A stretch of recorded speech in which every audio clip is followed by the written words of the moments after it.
Quantitative researchers measure variables to answer their research question. The level of measurement that is used to measure a variable has a significant impact on the type of tests researchers can do with their data and therefore the conclusions they can come to. The higher the level of measurement, the more statistical tests that can be run with the data. That is why it is best to use the highest level of measurement possible when collecting information. In this video, nominal, ordinal, interval, and ratio levels will be described in order from the lowest to the highest level of measurement. By the end of this video, you should be able to identify the level of measurement being used in a study. You will also be familiar with types of tests that can be done with each level. To remember these levels of measurement in order, use the acronym NOIR, or NOIR. The level of measurement of a variable depends on the nature of that variable as well as how the researcher collects the data. For example, some variables, like gender, can only be measured in a nominal way.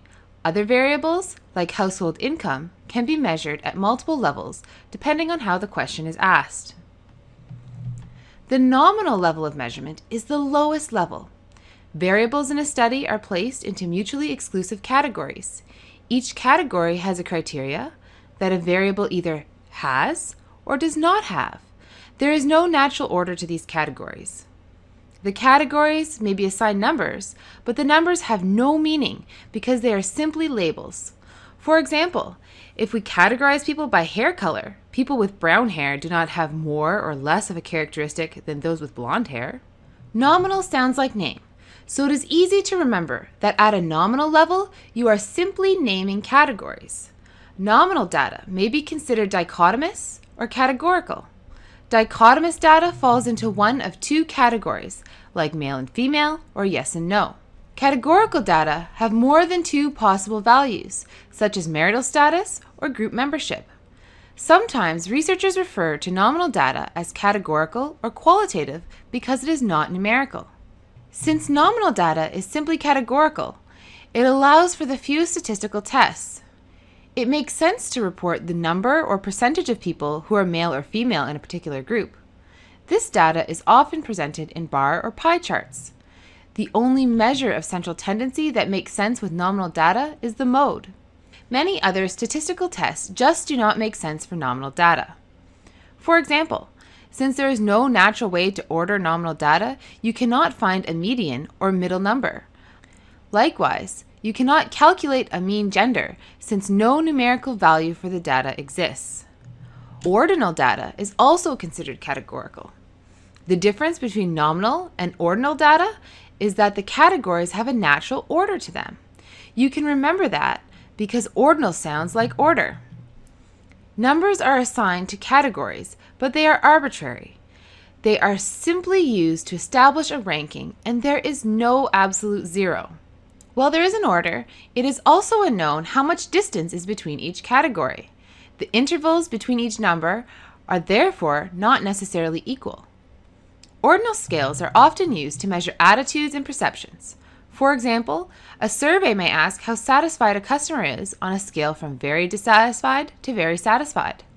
Nurses often use an ordinal scale to get patients to rank their pain on a scale from 1 to 10. This data is ordinal since it is unknown whether the intervals between each value are equal. On a 10-point scale, the difference between a 9 and a 10 is not necessarily perceived to be the same as the difference between a 3 and a 4. All we know is that if the patient rates their pain as an 8 now and a 4 after receiving pain medication, the pain has decreased. We cannot accurately measure how much the pain has decreased since we do not know the difference between the points on the scale. It would be inaccurate to claim that the patient was in twice as much pain before receiving the pain medication. Likewise, you cannot say that one patient is in twice as much pain as another using this scale. Remember that the values in an ordinal scale simply express an order. All nominal level tests can be run on ordinal data. Since there is an order to the categories, the numbers assigned to each category can be compared in limited ways beyond nominal level tests. It is possible to say that members of one category have more of something than the members of a lower ranked category. However, you do not know how much more of that thing they have because the difference cannot be measured.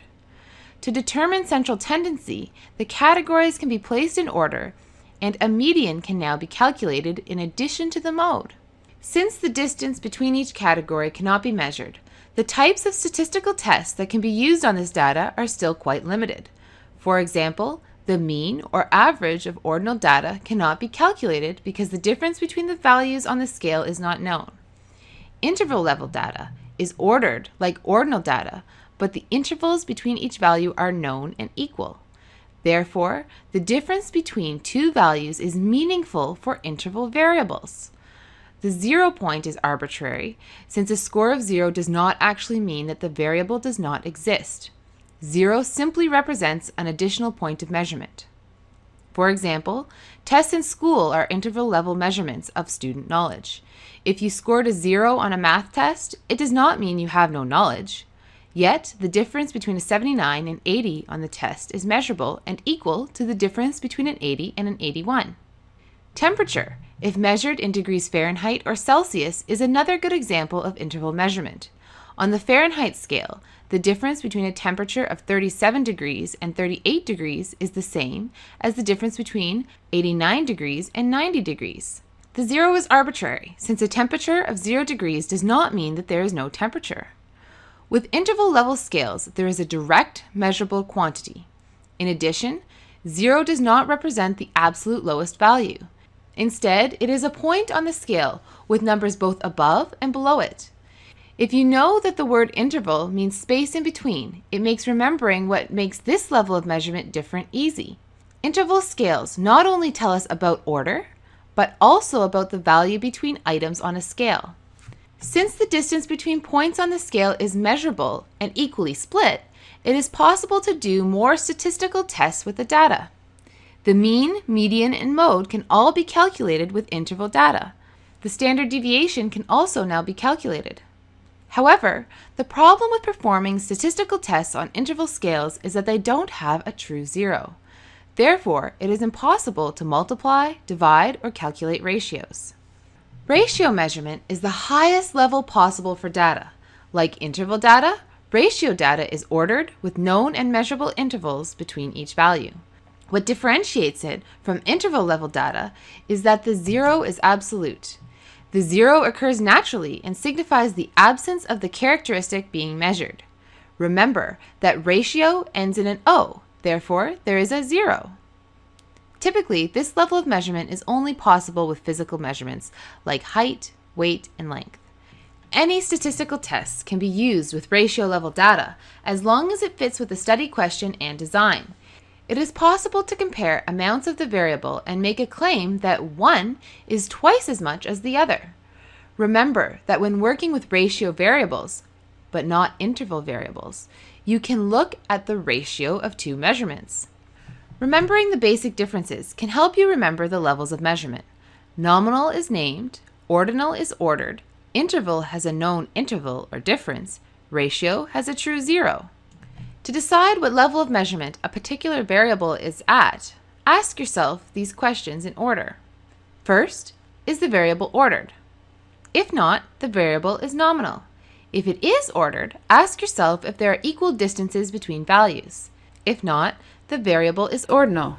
If values are equally spaced, ask yourself if a value of 0 actually means that the variable being measured does not exist. If not, the variable is interval. If the 0 means none, the variable is ratio because the 0 is absolute. The level of measurement dictates the appropriate statistical tests that can be used. One of the reasons for learning about levels of measurement is so you know what statistical tests can be performed on different types of data. That way, you can avoid making mistakes in your own work and critique the work of others. Be aware that some people gather ordinal data and treat it like interval data once numbers are assigned to it. Researchers need to be careful not to make interval and ratio claims about ordinal data. Be careful not to claim that something is twice as much as something else if the data were not collected at the appropriate level. Classifications of some forms of data are debated. For example, some researchers treat the measurement of intelligence as ordinal, while others treat it as interval. Likewise, money in a bank account may be considered ratio, since having a balance of 0 means you don't have any money. However, others argue it is interval since it is possible to have a negative balance, which makes the 0 point simply another point of measurement. So, what level do you think it is? Can you think of any other controversial examples? Comment below to start a discussion. What is important to know when reviewing an article is how the data was collected so you can identify if the appropriate statistical tests were used to analyze the data. If you are doing research, try to collect data in the highest form possible so a wider variety of tests can be performed on it. Sometimes, how you ask the question will determine what level your data is at. Knowing the level of measurement for your data will help you avoid making mistakes like taking the average of people's marital status. To help you remember what you need to know about the levels of measurement, try making a simple study table to include in your notes. It is helpful to include an example in the chart that will help you remember each level. For more information, you can check out some of my related videos or website. You are also welcome to subscribe for regular updates. If there is something specific you are looking for or would like created, please comment and let me know. Thank you for watching.